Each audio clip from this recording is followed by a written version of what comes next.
I'm Liyana Hassanel and this is Nightline. The headlines. Skeletal remains identified as missing single mom Bella. And Tundaim's wife charged with failure to declare assets to MACC.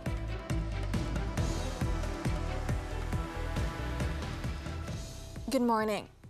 One of the suspects in the murder of single mother Mira Sharmila Samsusa, also known as Bella, will be charged on Wednesday. Johor Police Chief Commissioner Datuk Mahad Muhammad confirmed the matter, saying that the male suspect would be charged under Section 302 of the Penal Code for murder. Mahad said the suspect will be charged at the Batu Pahat Magistrates Court. The suspect is among the 3 suspects detained by the police for further investigation into the case. Meanwhile, Batu Pahat OCPD Assistant Commissioner Ismail Dollah confirmed that the skeletal remains discovered in an abandoned house at Kampung Batu 7 of Tongkang Pecah were that of Bella. He said they received the DNA analysis on Tuesday and it matches the samples taken from the mother and sister of Bella. Ismail said police also contacted Bella's family to claim the body at Sultan Ismail Hospital in Johor Bahru for burial. Bella was reported missing last month. On January 19th, police arrested 3 people, including a 24-year-old man believed to be Bella's boyfriend. One of the suspects led police to discover the remains in an abandoned house. Toh Puan Naimah Abdul Khalid, the wife of former Finance Minister Tun Daim Zainuddin, has claimed trial at the Kuala Lumpur Sessions Court to a charge under the anti-graft law on Tuesday. According to the charge sheet, Naimah had intentionally given a written statement under oath that did not comply with the terms of notice under Section 36(1)(b) of the MACC Act. The 67-year-old allegedly did not declare assets as stated in Appendix A, which includes 2 companies, Ilham Tower Sindaran Berhad and Ilham Baru Sindaran Berhad, 2 Mercedes-Benz cars and 8 properties. The properties are Menara Ilham in Jalan Binjai, a house in Persiaran Bukit Tungku, 4 lots in Bukit Tungku, 1 lot in Pulau Pinang, and a house in Taman Tun Dr. Ismail. She was charged under Section 36(2) of the MACC Act and faces imprisonment of up to 5 years and a fine not exceeding 100,000 ringgit. Sessions Court Judge Azura Alwi fixed bail at 250,000 ringgit in 1 surety and ordered for Naimah to surrender her international passport pending the completion of the case. The court fixed March 22nd for mention. On January 10th, MACC officers summoned Naimah and the couple's 2 sons to record their statements. Last month, the MACC seized the family-owned Menara Ilham as part of its investigations. The MACC had previously said that the investigation carried out against Daim is based on existing laws and information from the Pandora Papers. In other news, Tun Dr. Mahad Muhammad says he was well within his right to free speech when he made controversial remarks about Chinese and Indians in Malaysia.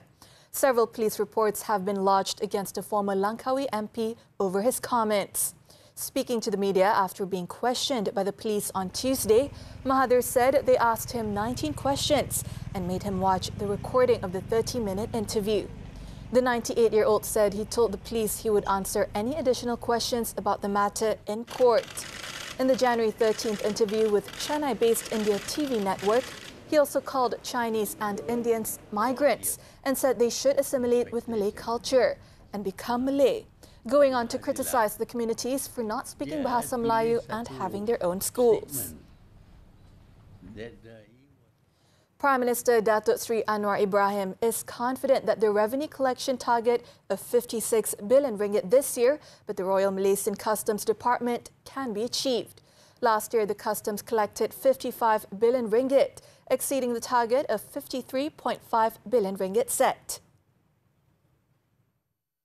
Memandangkan prestasi JKDM itu yang membanggakan, maka peruntukan awal yang 20 juta itu kita tambah untuk custom saja 50 juta ringgit.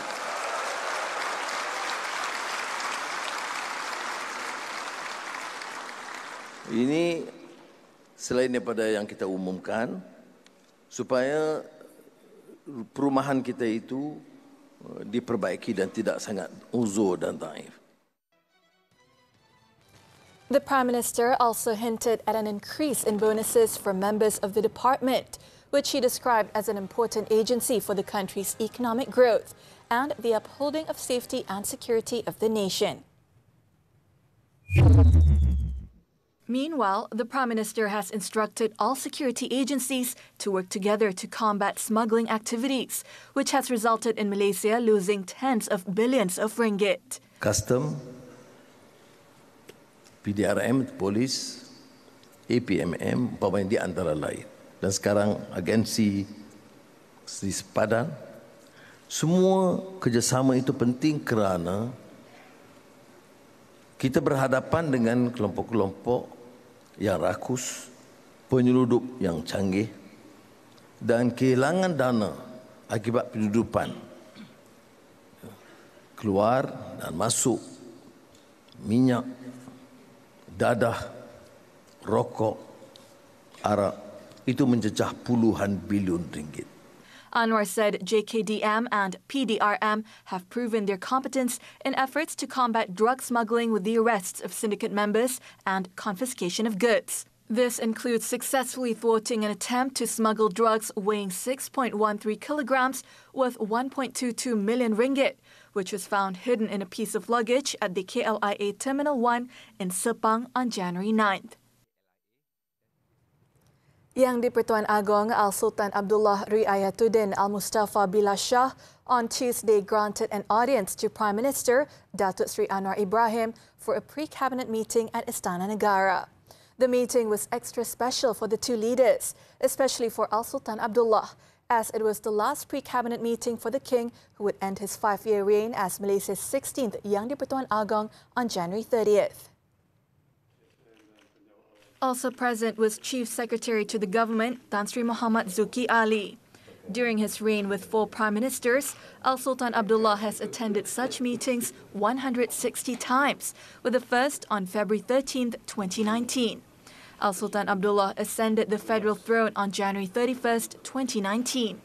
The pre-cabinet meeting was among the weekly activities or a major routine of His Majesty to discuss and exchange views with the Prime Minister on matters and issues related to the government.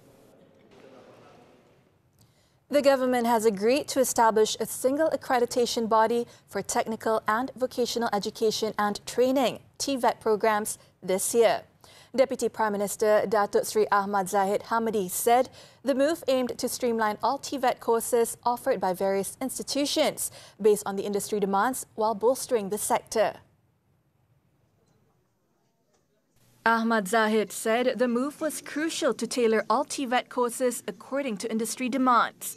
The new single accreditation system will be introduced with collaboration from Malaysian Qualifications Agency MQA and the Labour Department. Perubahan yang dilakukan, silibus ini berdasarkan pada permintaan daripada pemain-pemain industri.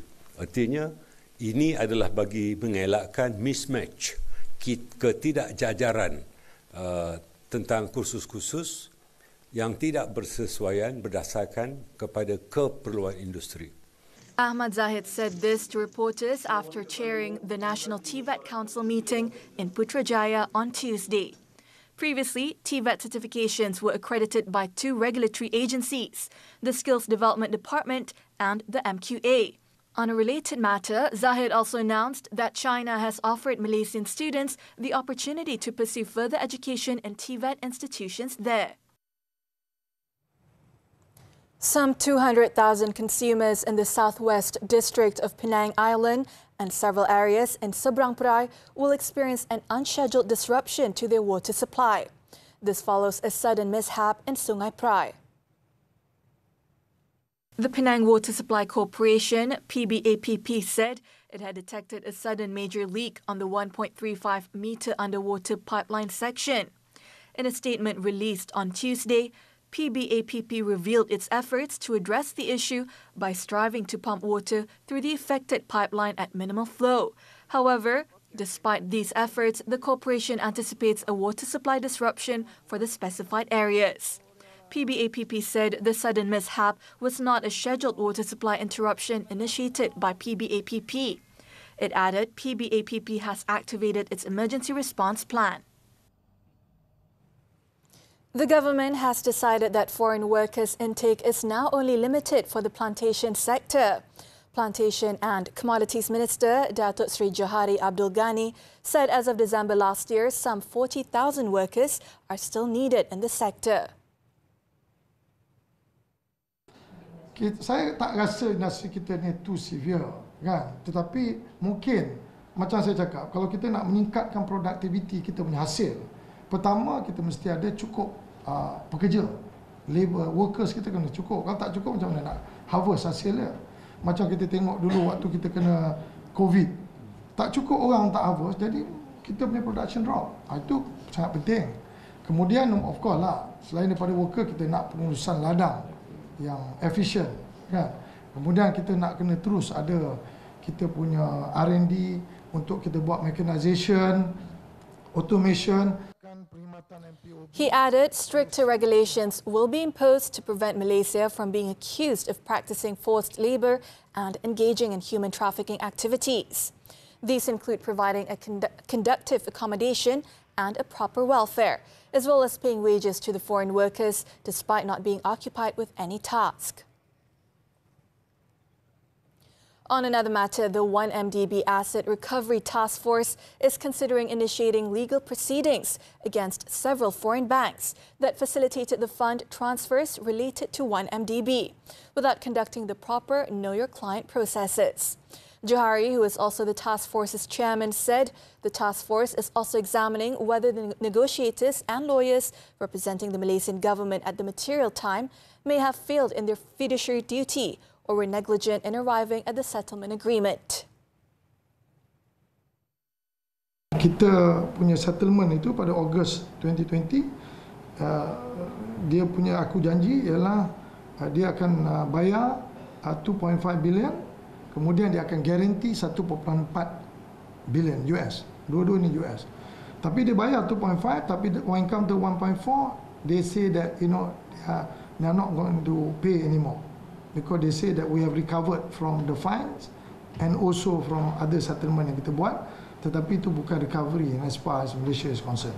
So therefore, we think that we have a strong and fair chance to fight them in our arbitration. He added Goldman Sachs' direct involvement in the 1MDB scandal has resulted in it being fined by various regulators, including the US Department of Justice, for $2.9 billion US. Notably, the amount paid by Goldman Sachs in fines surpassed the cash payment paid to the government. This despite Malaysia suffering the greatest repercussions from the scandal by having to pay $6.5 billion US plus interest of approximately $3.2 billion over 10 years to service the 1MDB debt.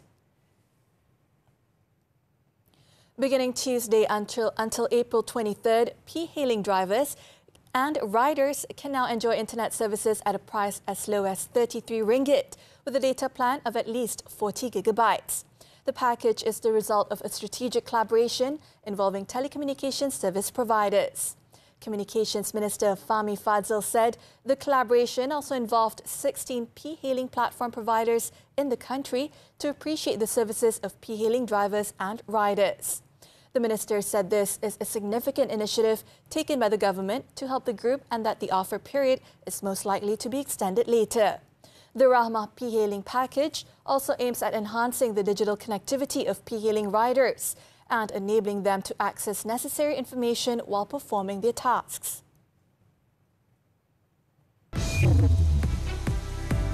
At least 50 injured after strong quake strikes China-Kyrgyzstan border.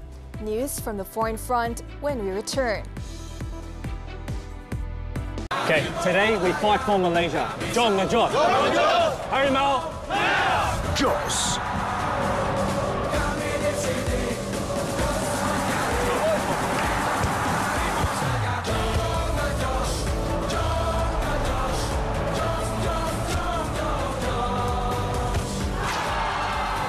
Extra Jaws dengan Royal Gel, ginseng Korea dan vitamin B Complex. Bersama kekal bertenaga. Jom the Jaws. Extra Jaws. 在路上图点什么呢？我们的目标，太阳之泪。10 pencuri bergabung demi menyelesaikan satu misi dan satu agenda di sebaliknya.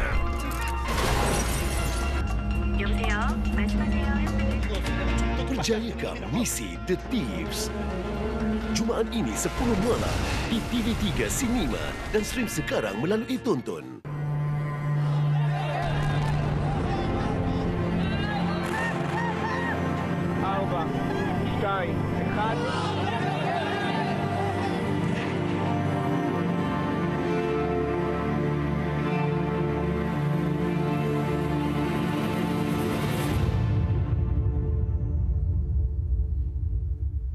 The foreign front.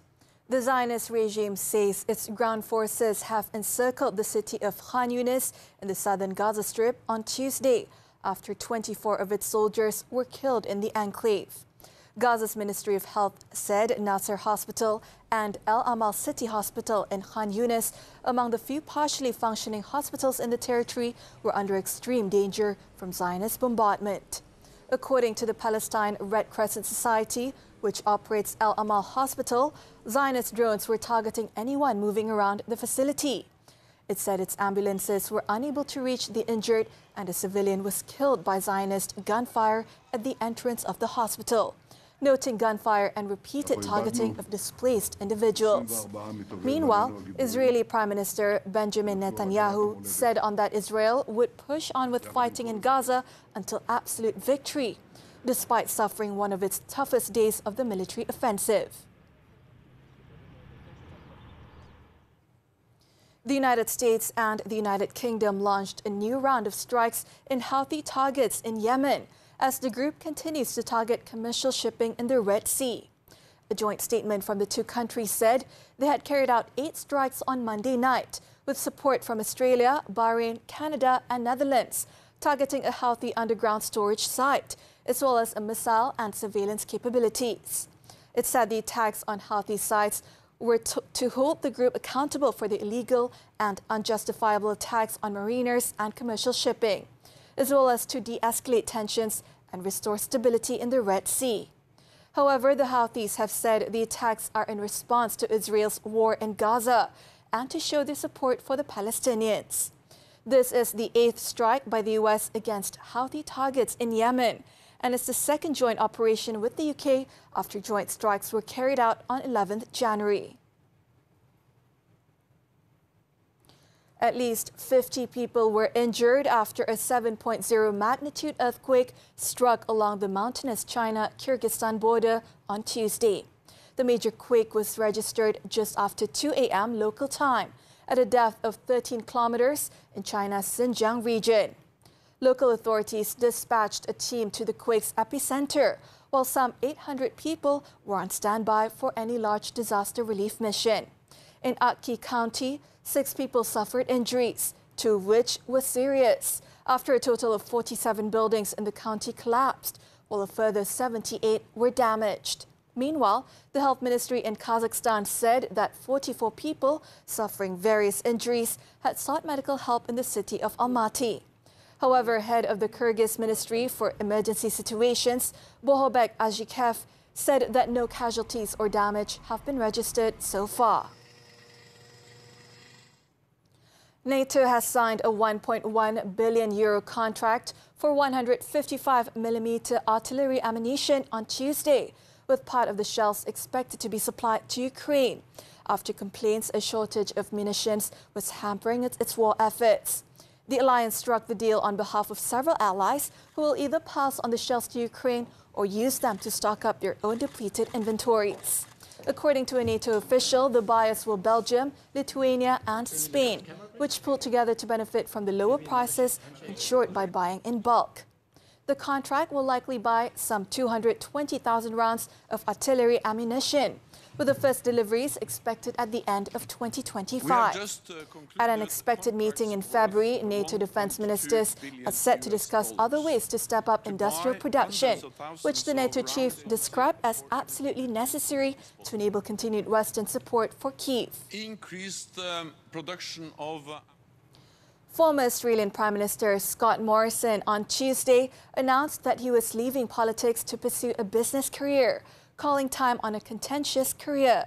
The veteran politician announced he was stepping down as a representative for a Sydney suburb next month after 16 years in Parliament. In a statement, Morrison said he would now take on strategic advisory roles across Asia to focus on security matters in the Indo-Pacific.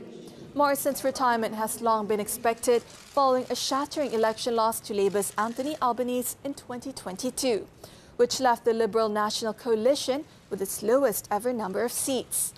He also became the first former Prime Minister to be censured by Parliament over secret powers he had given himself during the pandemic.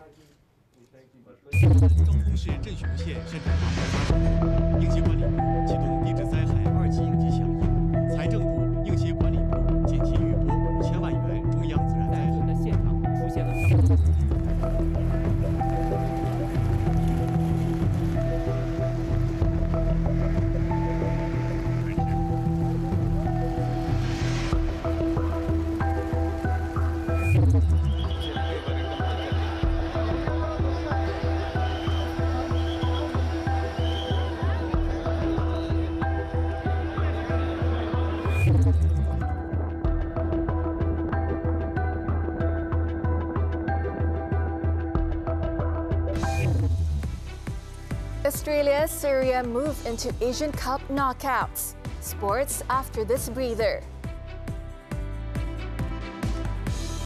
Orang Sarawak, mari kita gegarkan konsert Jom Heboh di Karnival Jom Heboh segulai sejalai Sarawak di Kuching. Saksikan persembahan hebat selebriti tanah air seperti Kakak Azraf, Liza Hanim, Hail Husaini, Kai Bahar, Baby Shima, Rahmat Mega, Ram dan ramai lagi.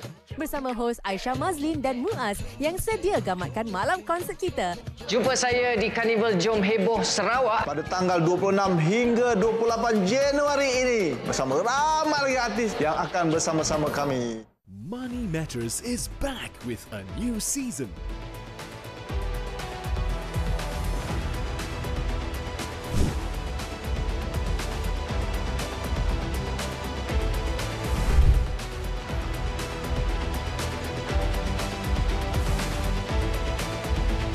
Your key insights into finance.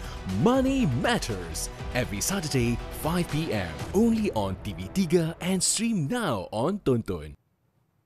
Sports football, the 2024 Asian Cup. Australia played out a 1-1 draw with Uzbekistan to win Group B on Tuesday in Doha, Qatar. A first-half penalty by the Socceroos' Martin Boyle was cancelled out by a late header from Uzbekistan's Azizbek Turgenbov as the two sides shared the points. Australia finished top of Group B with 7 points, while Uzbekistan clinched second on 5.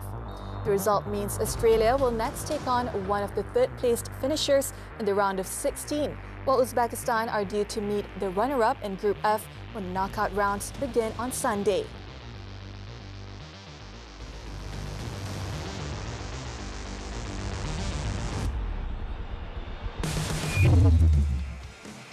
In another Group B match on Tuesday, Omar Kurban came off the bench to strike the winning goal as Syria defeated India 1-0 in Doha to clinch the country's first ever spot in the knockout stage of the AFC Asian Cup.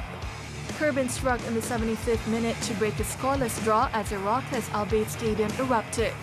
Syria finished third in Group B on 4 points to confirm their spot in round of 16 as one of the 4 best third-place finishers. After this short breather, Labour charged with trafficking Perlis's largest meth haul. 这在路上图点什么呢？我们的目标，太阳之雷。10 pencuri bergabung demi menyelesaikan satu misi dan satu agenda di sebaliknya.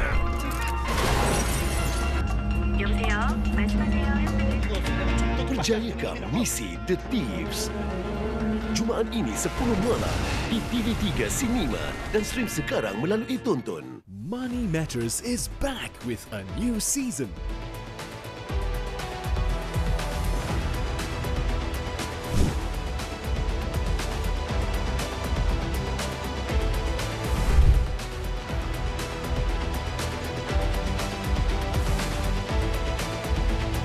Your key insights into finance. Money Matters. Every Saturday, 5 p.m. Only on TV3 and stream now on Tonton. Welcome back. In Perlis, a labourer was charged at the Kangar Magistrates Court on Tuesday with trafficking 528 kilograms of methamphetamine 2 weeks ago. No plea was recorded from Muhammad Fazli Aziz, 35, who merely nodded when the charge was read out before Magistrate Nur Shahida Abdul Rahim. Fazli was accused of trafficking the drugs at the Mata Air Perlis Utara Forest Reserve in Padang Besar on January 10th. The charge was framed under Section 39 brackets B brackets 1 brackets A of the Dangerous Drugs Act 1952, which is punishable by the death sentence or life imprisonment with not less than 12 strokes of the cane upon conviction. The court set March 22nd for case mention, pending the chemist's report. Last Monday, the media reported that police had seized 528 kilograms of methamphetamine, estimated at 19 million ringgit, in a forest reserve in Padang Besar on January 10th, highlighting it as the largest drug haul to date in Perlis. Bukit Aman Narcotics Criminal Investigation Department Director, Datuk Sri Muhammad Kamaruddin Muhyiddin, said the interrogation of a 35-year-old man arrested on the same day led to the seizure. In Johor, 5 people, including a mother and son and a couple, were slapped with 2 charges at the Johor Bahru Magistrates Court for drug distribution worth 1.23 million ringgit. No plea was recorded for all the accused.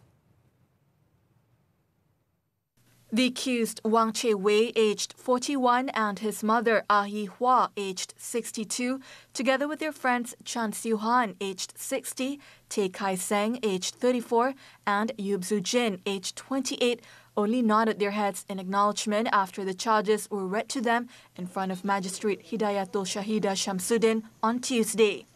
According to the charge sheets, all of the accused were found distributing 16.4 kilograms of MDMA and 7.7 kilograms of cannabis. The act was allegedly committed at a house in Jalan Idaman Utama of Taman Larkin Idaman at about 5:30 a.m. on January 10th.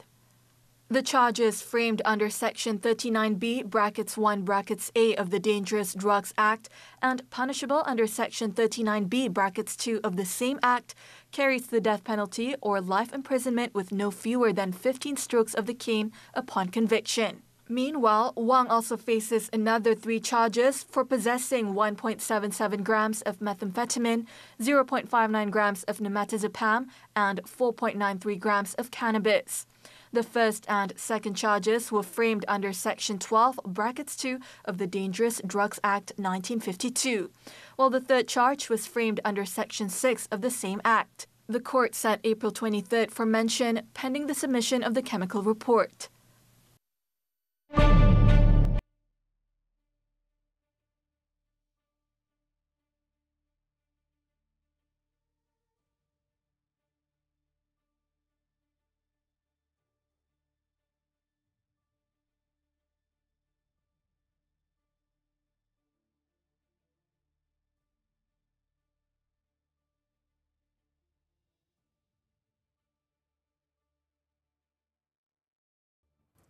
As we wrap up Nightline this time around, let's take a look as 330 horses participated in a series of demonstrations during a competition which celebrates the national Peruvian Paso horse.